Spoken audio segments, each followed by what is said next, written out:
Hello, this is Wade Frazier. This is April 15th, 2026, 9:36 p.m. I'm gonna continue on these oral history posts. Yeah, there's still a lot of territory to cover, although the fireworks of my first stint with Dennis Lee, that was the steepest learning curve of my life. I learned my life's greatest lessons in those years, but the adventures weren't over. So this will uh, I ended off with my moving to Ohio, got married, moved to Ohio, began my days of study, etc. So that's this post is about basing my life between my stints with Dennis. So here goes. So I moved to Ohio with my wife, newlywed. Um, interesting as usual with my life, I did that in the middle of a recession. Took me a year to find a permanent job. In fact, I temped at a bank, the back office of a savings and loan bank for several months of my first year there, and saw fallout of the scandal. Some of the fallout from the scandal that I had, seen the early innings of back in 1984. uh, I love living in Ohio. It was just my wife and I. We had no family, no friends, and it was just the two of us. And so we really made a life for ourselves there. Those were happy years, really, really happy years for us. And life was far easier in Ohio than living on the coast. Yeah, the Midwest was, yeah. Been at mountains, I could have stayed. Um, and then I landed a job as a controller of a trucking company, where I then worked for the next 5 years. So my career has been either 60 hours a week or unemployment with little in between. That's my crazy profession. That's just how life has been. And again, during that, so even though I left Ventura and had no contact with my immediate family for years and all this kind of stuff, my life was wrecked in Ventura. But I kept in touch with Wayne, my professor partner. And he's a guy who he was a real hero of what when that happened in Ventura. Man, the events in Ventura ruined his life, ruined his health, led to an early death. And that was my journey's greatest sorrow, was that. And and I'll make a post on Wayne, video on Wayne one day soon. And when I had been working at that, and back up a little bit, so I was doing all this study, which I mentioned earlier. So my days of study really began right as soon as I moved to Ohio. My days of study really began, which haven't ended, but that's when I really started hitting it hard. Again, I studied many subjects in those days: health, thermodynamics, all sorts of stuff, media, history, on and on, which I will discuss more actually in coming videos. Um, when I've been working at the trucking company for several months, so in early 1992, Dennis invited me to come out to Las Vegas. In fact, he paid for it. He paid to fly me out to Las Vegas to see what he was doing. And as I mentioned before, when Dennis got out of jail, when Wayne and I busted him out of jail, Dennis wanted me to get back in the saddle and keep going. I said I was done. He didn't yet know that I was his mysterious benefactor who'd put up the money that busted him out of jail. But I didn't. Yeah, I was done with all that. Well, again, Wayne though tried to again. That's what really ruined Wayne's life was after Dennis got out of jail. When Wayne tried to resurrect it all, and basically it cost him $500,000 or so, bankrupted him, it ruined his health, nearly killed him, shortened his life, all that kind of stuff. But then again, Dennis left after his plea bargain there in Ventura. Dennis left. It hasn't been well. Actually, I have to say it. He never wanted to go back, but he ended up getting kangarooed into prison fact, as I'll get into here. So again, and I've discussed this in the past. So when the judge in Dennis's case in Ventura took Dennis's attorney hostage to compel Dennis to do a plea bargain, his attorney promised Dennis that not only would he do all the appeal work for free, but he said this could take several years for these appeals to wind through the legal system. And so Dennis didn't have to worry about going to prison for a long time. Well, no. 2 years later, Dennis was in prison again, and again the courts reneged. So the courts violated his plea bargain. And again, his crime was not filing a form. So he spent 2 years behind bars for not filing a form. This is how our so-called justice system works in this country, especially in California. But in early '92, he hadn't run through the appeals yet, so he hadn't been canned into prison yet, and he invited me out to Vegas. And what Dennis was doing is he created a Madison Avenue advertising campaign, going after late night couch potato channel surfers, and he was running these ads for free energy. In fact, I saw the ad, and it was it's pretty funny watching this ad. So it actually had a picture of some woman cutting the power lines, and sparks flying and stuff. And it was our first greatest energy show. Dennis advertised, cut the power lines. So this ad actually shows some woman cutting the power lines. Pretty funny. And again, what happened was he got these joint venture partners to again go in with him on this whole Madison Avenue play.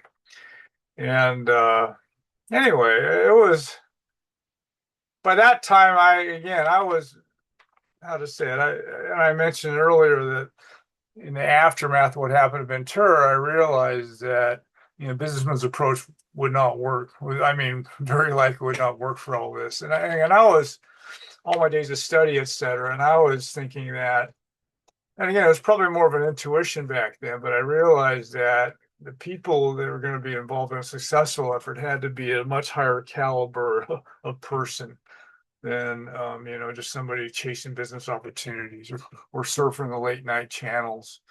Yeah, those people aren't going to be very hopeful. I mean, it certainly won't be forming the nucleus of a successful effort. But I was there, and in fact, Dennis, I was there, and there were a few hundred people. I don't know, maybe 300, 200 or 300 people were there, who were all these joint venture partners of Dennis's and stuff. And again, some Madison Avenue firms and stuff. And in fact, Dennis tried to turn me into a celebrity there, and I ducked out. I didn't want to be part of that. In fact, it came in useful, as I'll get to in a second. So yeah, so I just the whole thing of going after channel surfers was just I wasn't sure what was going to come out of that. It was going to be really productive, really. I mean, that was kind of how I felt about it. Although back then it was probably more of a intuitive discontent than I didn't really articulate it back then.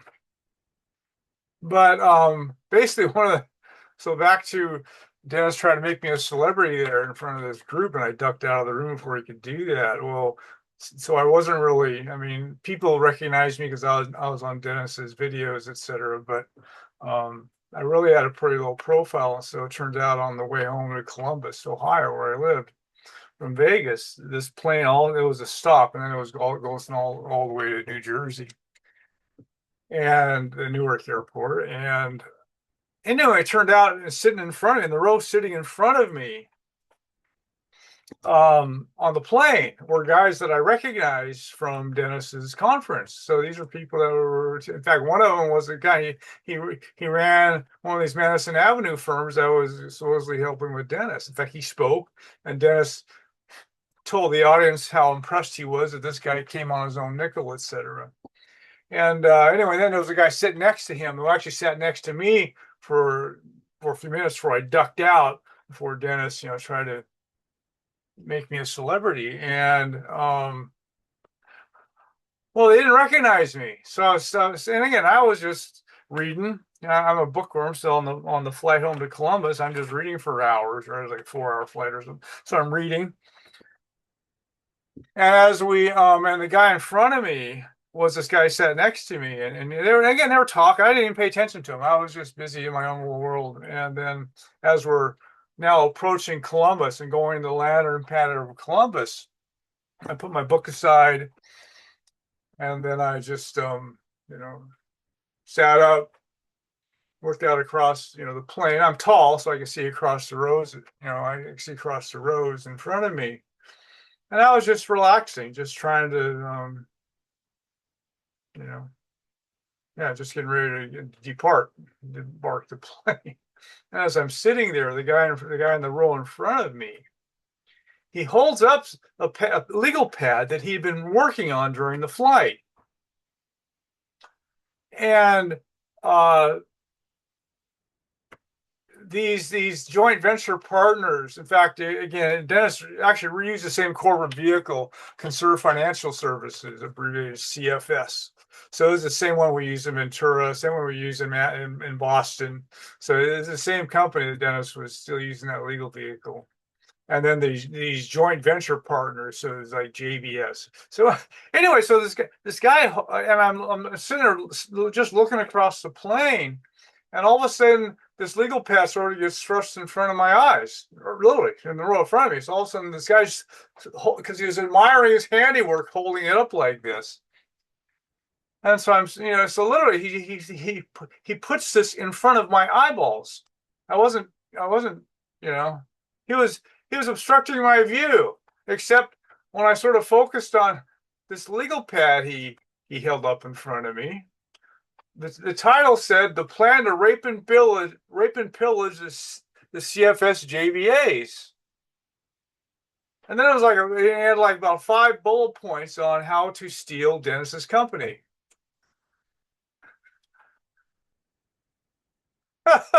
so and then in fact, after a few seconds of holding it up, he actually looked over his shoulder, looked back at me, through between the seats there to see, because he may have realized that probably wasn't a smart thing to do. And so I remember I sort of glanced away, but I have a feeling he thought that he showed me what he had been working on. And so in fact, when I left, so those guys were going to Jersey, and I got off the plane in Columbus. So I got off the plane. I was going from the airport. I was looking over my shoulder. I was wondering if these guys were coming after me. This is Jersey and stuff. So these guys were like quasi mobsters. And so anyway, that was like a little concern. So when I got home, and then I immediately called Dennis. Dennis was, still there in Vegas, and I told him what I'd seen. And so he called me his spy. And so anyway, so the next day, the owner of that company calls Dennis up for the next steps in the relationship. And Dennis said, "Well, let me ask you about the plan to rape and pillage CFS JVAs." So the guy had been found out, and then he tried to explain it away. But I think that was the end of Dennis's relationship with that Madison Avenue firm. Yeah. So again, when I say I witnessed a lot of attempts to steal Dennis's company, I'm not kidding. So this one was, yeah, they held the plan, they pushed the plan in my face to steal Dennis's company. So there's one in every crowd. No, more than one in every crowd. So yeah, that was a kind of a surreal event, was that. And then Dennis also got involved with the Patriot movement back then. And the same thing. It's like I had all this right wing stuff. It was centered in Utah, et cetera, all these camo guys. And I had no interest. I had personally no interest in that right wing stuff. I really kind of, how to say it. I mentioned before, when I met Dennis, he was just this businessman selling this heating system. And so a lot of his approach to his mass movement stuff was really right wing. And I really wasn't a right winger, So it's a thing where this really wasn't my thing. And then again, I eventually realized that people who belong to some kind of movement of some sort, again, it's all based on scarcity and fear, et cetera, particularly stuff like the Patriot movement. It's all about battling the federal government, et cetera. And so, yeah, none of that. I mean, I don't think any of that will work. Those kind of approaches, those kind of people. I just don't think so. How to say, I'm trying something different. But so anyway, but it's the Patriot movement. In fact, Bo Greitz in fact, he publicly disparaged Dennis, et cetera. And yeah, Dennis became so prominent in the Patriot movement. And in fact, a lot of us headquartered in Utah, so the Mormon Church threatened to excommunicate anybody who got involved with Dennis. Yeah, and then actually the Deseret News, the Mormon newspaper there in Utah, there in Salt Lake City, it ran a libelous article on Dennis, which again smeared him, just a smear article, trying to chase away any Mormons from being involved with Dennis, which again was just, Mormons stole our Seattle and Ventura companies, and so there was Dennis getting involved in Mormon country again. And I was, I want no part of that. Anyway, yeah. Oh man. So anyway, so then Dennis was later in 92 and Dennis got kangarooed into prison. So again, it went through again, the courts reneged on the plea bargain. They violated their plea bargain. Basically, Dennis's appeal rights. The point of his appeal was you're not filing a form shouldn't be a felony. Duh.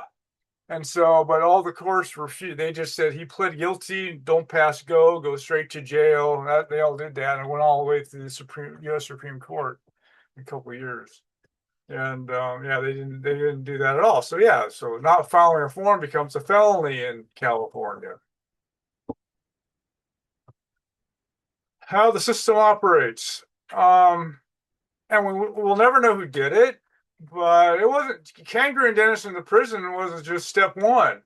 So and my guess is that it was the people in Ventura County who did this. But Dennis has there's when you go to prison, there's basically a security file on you to figure out which kind of security you should have. And so Dennis's crime was not filing a form, right? He should have been the ultimate minimum security inmate. And he had a wife and two children. He was in special forces. Discharged with honors from the military. 4 years of college. All those things are actually pertinent to their rating system. Well, whoever did the Dennis's rating, they in fact not filing a form.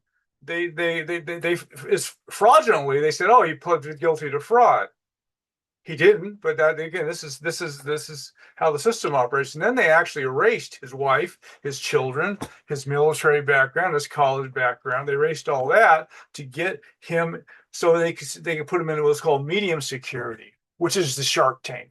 So that's the most dangerous place to be. In fact, I just saw yesterday or something, where I found watching some show, and it was some prison yard, somebody get killed in a prison yard, and that was medium. And that's what Dennis saw. Dennis saw, and when Dennis is in medium, he saw people getting killed and knifed and stuff daily. And they didn't care. The prison system didn't even care if the inmates killed each other. Yeah, if you killed an inmate, they had 2 years to your sentence. That was all they did if you killed an inmate. So anyways, they got Dennis in the shark tank. In fact, not only did they kangaroo him into medium security at a fire camp, there was a multiple murder in maximum security, and they suddenly reclassified him to medium, and he was assigned to be Dennis's bunkmate. In fact, when I saw Dennis last year, he got into a lot more detail about this situation. And in fact, Dennis said he looked like Mr. Clean. So he was this giant. Yeah, he was when they moved him into medium security, he ran the joint. Yeah, so he was in fact, he even ordered the guards around. And so anyway, this guy knew that he was being used to murder Dennis. So he knew that it was obvious what was happening. And it backfired though, because Dennis became this guy's best friend.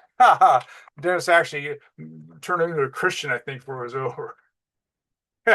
But yeah, it backfired. And so this guy announced to the whole yard that Dennis was under his protection. And then again, the officials were trying hard to get Dennis murdered. So they suddenly one day, this guy got transferred all the way out of the prison. In fact, Dennis thinks he might have been sent to Pelican Bay. I don't know, but they kicked him all the way out of the prison. Then all of a sudden, there's new guards. And anyway, Dennis got set up to be murdered.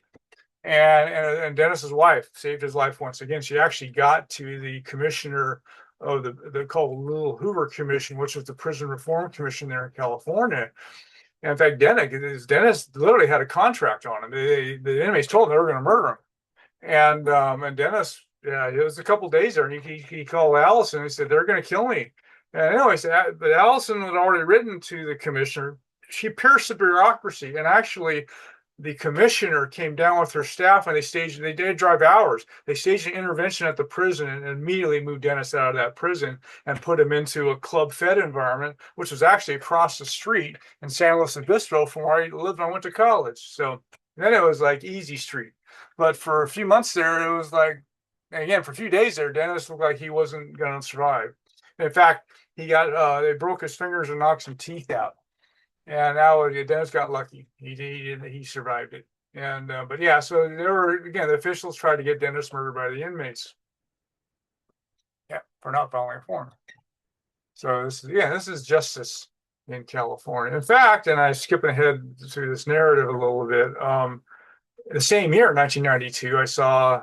I was always been a computer geek, and so I subscribed to PC Magazine, also for my job because I was the IT tech at our company, maintaining our computers and stuff. And there was an article in PC Magazine by a crime ring in actually in Los Angeles, who was taking in money for people ordering computers. And like PC Magazine is actually one of the publications they published in, and they had these cheap computers, and people would send in money, and these guys would just take the money and run.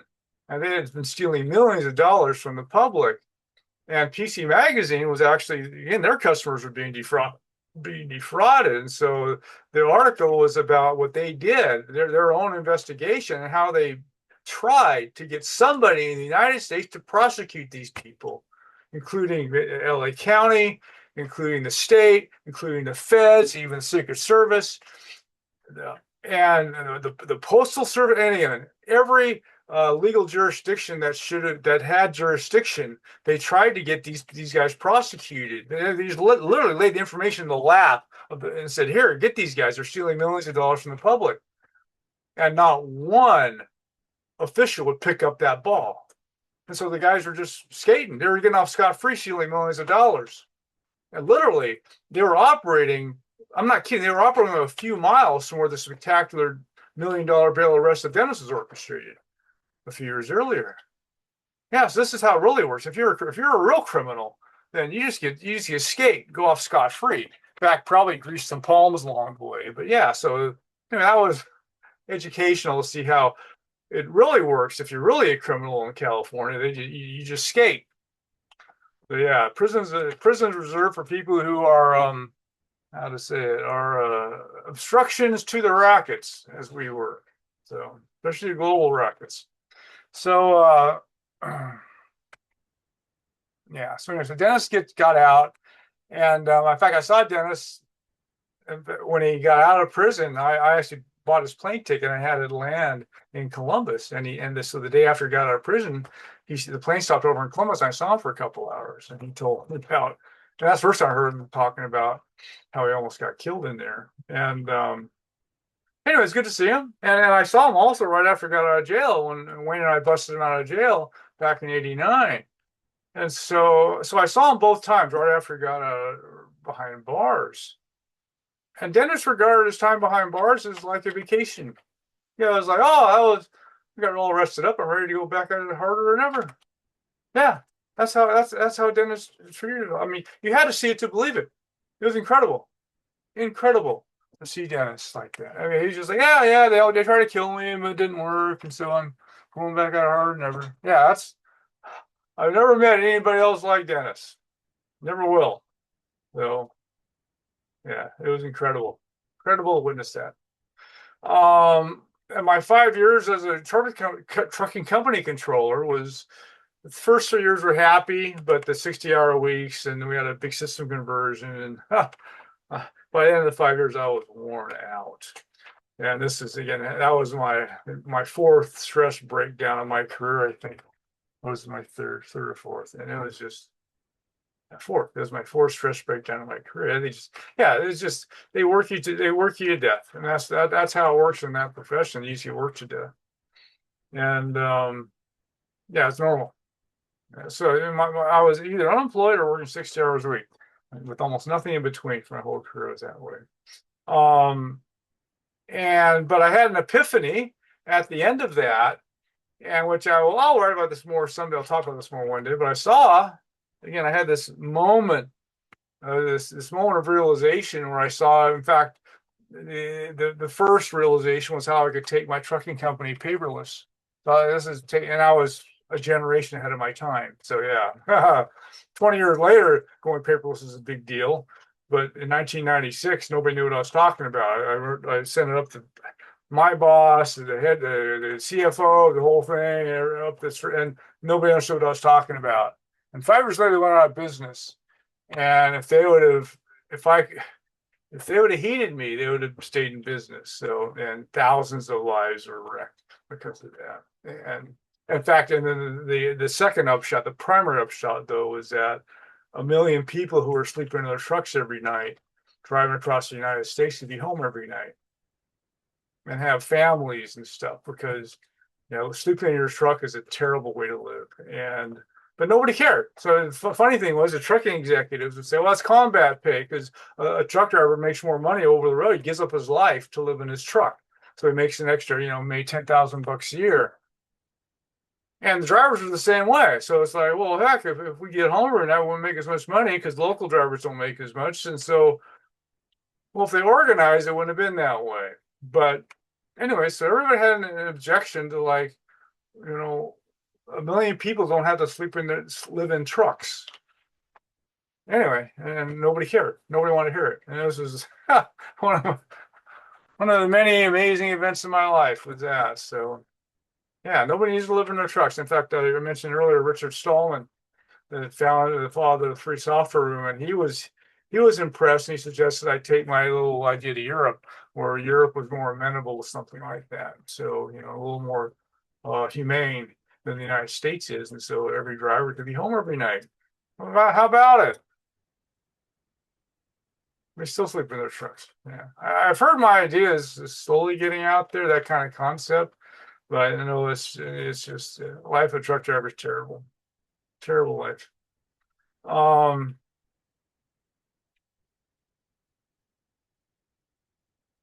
And again, so Dennis got out in the spring of '94, as I recall. And then the next year, he actually came to see me. He was driving. Again, his wife and children moved to New Jersey. So Dennis lived in New Jersey, I live in Ohio. And so he came through one day, towing some equipment in a trailer. And again, he started to make it happen again. So he stayed at my house that night. It was always good to see him. And that was it. And then the next year, he starts barnstorming the country in early '96. And in fact, this is where they came through Columbus. And again, like January, February of '96. And actually, my protege, I trained the guy to take my job for several years. He came. We went to Dennis's show, and I was our first Greatest Energy show on Earth.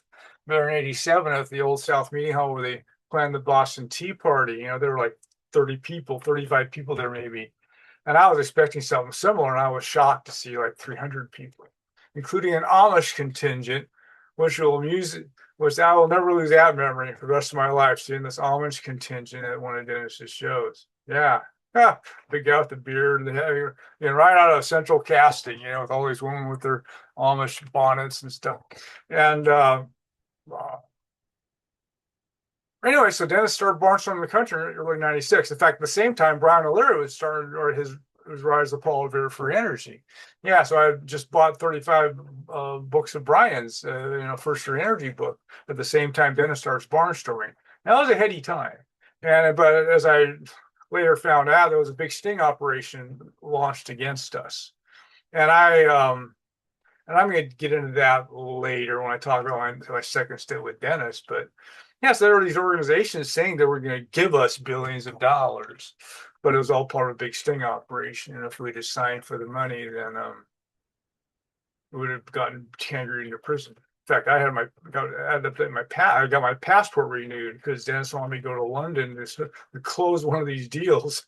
If I had left, I probably wouldn't have come home. Yeah, so that was the closest I came to going to prison or worse. Oh, so I mean, I shouldn't have got. I was so worn out. at my trucking job. I went on Prozac that spring, early '96. I was in no shape. And again, not to walk back into Hurricane Dennis again. So yeah, I should have done it. And it didn't last long. So by early '97, I got to go home back to Seattle. Um, and between my stints, so between, so just before I left Ventura, I heard from, Mr. Advisor about Sparky Sweet's device. And then in my Brian O'Leary post, I mentioned how I asked Brian who the guy was. He said it was Sparky. And then, Brian and I in 2001 had our epic no trading session. He told me about Sparky's last days. And again, Sparky had the goods. He had a real free energy device. In fact, it produced anti-gravity effects and stuff. It was a real McCoy. Produced 1.5 million times the energy that went into it. It was tapping the 0 point field.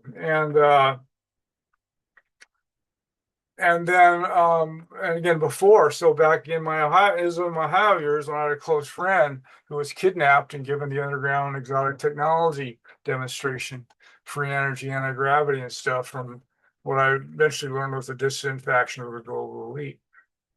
So anyway, so by the time I had joined Dennis there in late '96, I knew free energy tech was real. Okay, now whether our effort would be able to produce it or not was another story. That And that'll be a story for another day. So, and then that autumn of '96, in fact, between the Dennis's Philadelphia show, where he had 5,000 people in the sports stadium where the Philadelphia 76ers played basketball, which is the biggest free energy gathering in world history so far. Between then and when I rejoined Dennis back in November, that in the month of October, I wrote my first website. And I published a 600-page website, wrote 400 pages in a month. 50 pages in one day. I said 40 before, but it's 50, I think. So anyway, yeah, before it was my early days of learning how to write for the public, before I had an editor, etc. So anyway, so those years, yeah, those were really happy years for me and my marriage. My days as a trucking as an officer in the company, and it was very satisfying for a few years. And then I got worn out. Um, yeah, those are good years. Those are good years in Ohio, and then Hurricane Dennis came through my life once again. So it wasn't the last time either. But anyway, so that is all I have for this little video. So yeah, about those years. Bye for now.